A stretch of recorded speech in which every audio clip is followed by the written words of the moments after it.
Vicky Gamble from Just Imagine. Thank you for joining me for the first of our Reading Journey book recommendations. This replaces our former Book Breeze recommendations and ties in more closely with our Reading Journey project and the Reading Journey digital reading journal. However, we hope the book recommendations will be useful to all teachers, librarians and nursery workers, regardless of whether your school currently uses the Reading Journey or not. We have changed the criteria for book selection to suit the purpose of the Reading Journey, so rather than presenting one big list, we've organised the presentation into 8 shorter videos covering the school years. Secondly, for the first time, we're working with the data generated by the Reading Journey app, which provides anonymised information about what children are reading.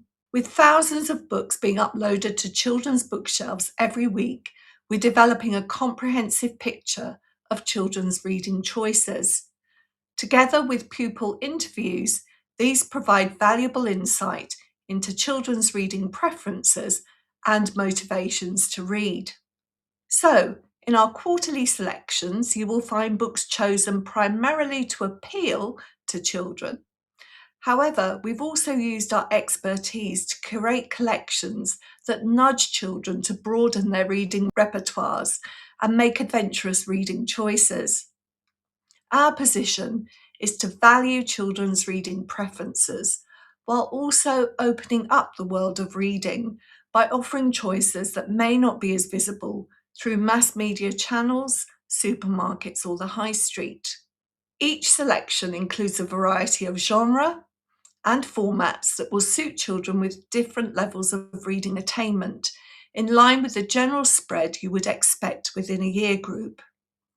There will be 4 collections released each year: the summer term, the new school year, the autumn term, and the spring term. Together, these will provide 40 new, recently published books each year to keep your book stock relevant and up to date. Of course, you do not need to be using the Reading Journey to find these packs useful. So, without further ado, let's have a look at the first selection.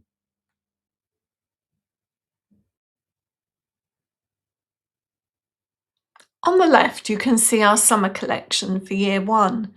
These books are intended to be read during story time and then available for children to read independently or to share with other children in the book corner. They can also be taken home to be read with adults or shared with siblings. I'll present each title in turn in a moment, but first, if you want to purchase these class sets, use the QR code on screen to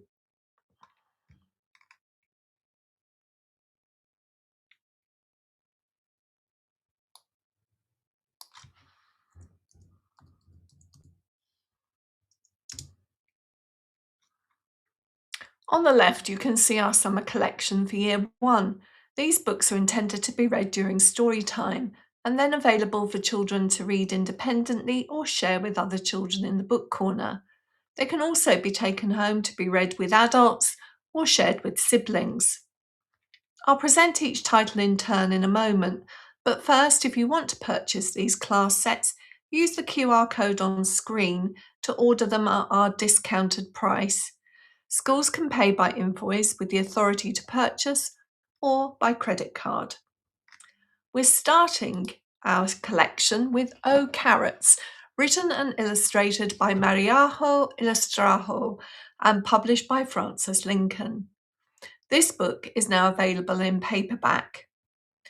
Mr. Rabbit spends the long winter evenings keeping himself amused in his cosy room, reading books and drinking tea. But the long winters can be lonely, and Mr. Rabbit would like a friend. When spring arrives, Mr. Rabbit eagerly prepares to do some gardening, donning his gardening boots and equipping himself with his rake and packets of carrot seeds, because, as you know, rabbits love carrots. Just as he's finished the task of sowing seeds, he notices one last seed tucked away in the corner of the packet. Gently he plants it with words of assurance. "I'm sorry I forgot about you, my friend." Mr. Rabbit tends his garden, singing and talking to his plants and looking forward to a wonderful harvest. Then he notices one plant that's been growing particularly well, and he thinks he sees it move. How strange! So he pulls, and up pops Carrot Girl. Imagine his surprise as he exclaims, "Oh, carrots!" Returning to his house and bolting the door, he feels certain that he's escaped from this strange creature. Well, what would you do if a talking carrot popped out of the ground? The problem is, he forgot to bolt the back door, and when Carrot Girl finds her way in, his routine life is about to be turned upside down. Carrot Girl proves to be most unconventional. His new friend shows him how to be spontaneous and enjoy living life in the moment. And when it all gets too much, Mr. Rabbit shows Carrot Girl how to take life a little easier. I love the illustration of carrots having a facial with cucumber slices placed on her eyes. This is a highly original story complemented with fine artwork. Carrots are easy to grow, so you might want to plant some now in April before the summer sets in. Look out also for Mariaho's next book, The Unexpected Guests, which is coming in September. Next up is The Silver Shadow by Marisa Dulac, illustrated by Alia Marley and published by Walker Books. We're going to take a peep inside this one.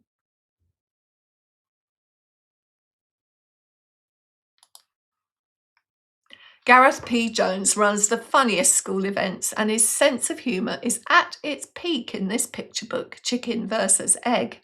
The book is illustrated by Craig Shuttlewood and published by Anderson Press. Which came first, the chicken or the egg? Maybe it's a question that you've pondered before, but did you imagine the chicken in a race against an egg? I have to say that I chuckled when I read the SATS board.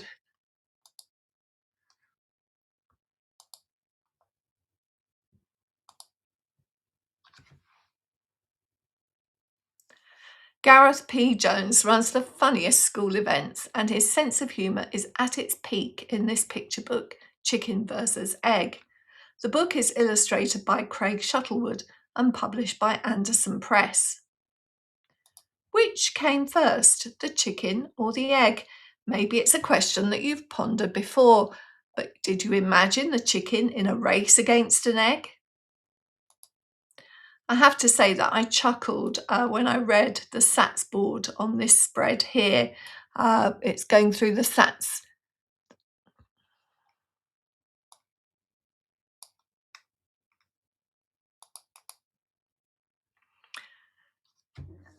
Gareth P. Jones runs the funniest school events, and his sense of humour is at its peak in this picture book, Chicken vs. Egg. The book is illustrated by Craig Shuttlewood and published by Anderson Press. Which did come first, the chicken or the egg? Maybe it's a question that you've pondered before, but did you imagine the chicken in a race against the egg? I have to say that I chuckled at this stats board. You can see the stats for the chicken on the left and the stats for the egg on the right, and it says weaknesses, cracks under pressure. There are lots of funny moments in this rib-tickling story, including the discovery of the real reason that the chicken crossed the road. But can you guess who wins the race? I'll give you a clue. It isn't the chicken, but the winner might not be what you're expecting.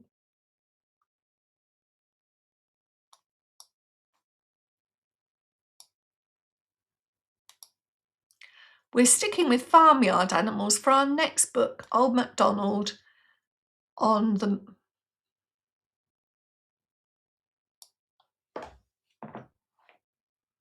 We're sticking with farmyard animals for our next book, Old MacDonald on the Move by Philip Arder and illustrated by Maria Caripidou. is published by Walker Books. Let's take a closer look.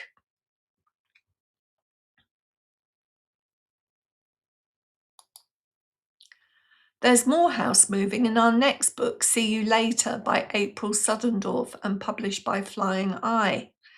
Gary the alligator grows tired of his small, soggy swamp and decides a nearby human house would be far more comfortable and luxurious. And I can see what he means. Keep your eye on that cat in the window, top right. So Gary follows the cat through the cat flap into the house, and he explores downstairs, obviously the kitchen first, and then decides to make his way upstairs. I love these 4 panels here, which show just how difficult it must be for a crocodile to climb stairs. I don't know if they really do have problems climbing, but I love the way that this has been interpreted here. I particularly love that perspective of the crocodile having reached the top of the stairs, looking down above the big mountain that he's climbed. And you'll see there's lots of details in these illustrations, pictures on the walls, all sorts of things to be discussed. Unfortunately, when Gary finally makes it to the bathroom, he's very disgruntled to find that the bath is too hot and smells of lavender. There's a delicious, scary twist to this story when the human family returns home, and it will have children squealing if it's read to exaggerate the tension and surprise. The pictures have lots of interesting details to look at. It's reminiscent of Flavia Drago's World of Gustavo, and I think this book will feel sufficiently grown up for Year 1 readers. Next, we have Ant Party from the fabulous duo Ross Montgomery and Sarah Warburton, creators of 10 Delicious Teachers and Penguin Huddle. The book is published by Walker Books. It's Andy the Ant's birthday, and he wants to organise a small party for his friends with dancing and dips. He doesn't want a big party because he's only got a small house. I'm sure children are going to love Sarah Warburton's drawings, how she's interpreting those little ant houses, and I can imagine them being inspired to draw their own underground ant homes. Andy invites his neighbours, and they invite the farmer ants, who invite the worker ants, who invite the soldier ants, who invite the queen, who invites all the neighbouring ant hills, and soon a horde of ants descends on Andy's little home, all wanting to dance and eat dips. Then disaster strikes. Andy's home quivers and quakes. A huge anteater has spotted its next meal. Collective action comes into force, and together the partying ants Congo the anteater out of the scene. They return to the party and dance the night away in a very satisfying ending. Igor and the Mending Mice by Alexander Mostov and published by Francis Lincoln is reminiscent of The Elves and the Shoemaker, but with an eco-friendly twist for the 21st century. In a fashionable town, where old clothes are ready disposable, lives Igor, the owner of the fashion factory. He's delighted to supply the town with sparkly new clothes and make lots of money. In the same town, a family of field mice find the discarded clothes and use their creativity and resourcefulness to make themselves new outfits. Then they set to work mending and repurposing the vintage clothes. The townsfolk are delighted, but greedy Igor wants to put a stop to the mice's endeavours. Will he succeed? It's a gentle story that can open up conversations about waste and sustainability. Bear and Bird, The Cave and Other Stories by Jarvis, published by Walker Books, is the latest addition to the Bear and Bird series. At 64 pages long, with colour illustration and a format that looks sufficiently grown up, the Bear and Bird series is a perfect first step towards reading longer fiction. Different by Eva Elland, published by Anderson Press, has a striking colour palette in cyan and magenta. One morning, Mia wakes up feeling different. She tries to fit in and be like everyone else, but nothing feels quite right. And nobody seems to have noticed. Mia feels out of place and all alone until one day she finally meets somebody who feels different, like her. This familiar story about celebrating your unique self is reassuring and is given a fresh look with Elland's distinctive simple line work and limited colour palette.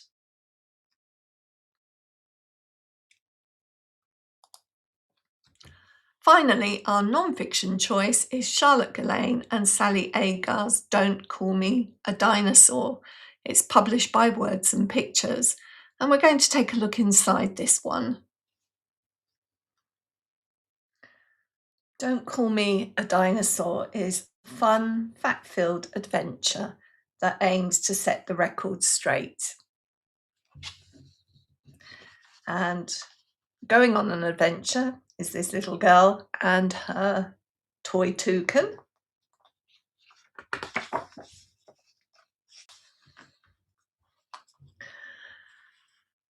And the book starts with some dinosaur facts. What do we know about dinosaurs? They lived on land. They had legs straight under their body. They laid eggs. They had scaly skin, or as we now know, some of them had feathers.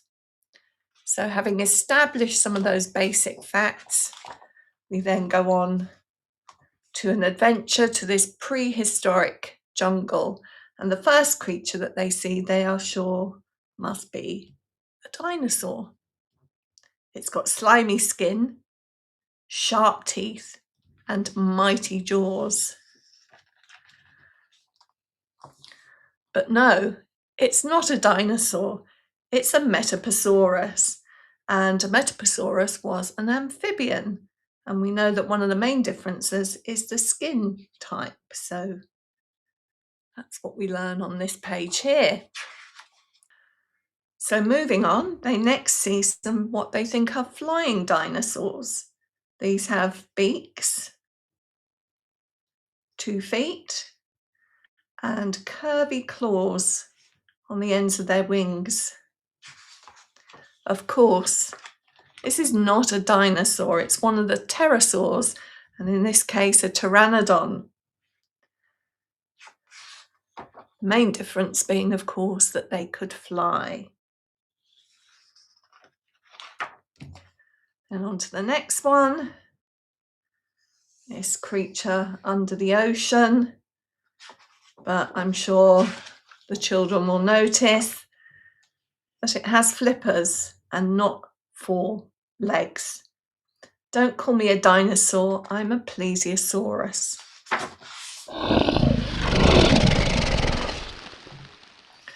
And then finally, surely this is a dinosaur. It looks like a dinosaur. It's got this spiny sail.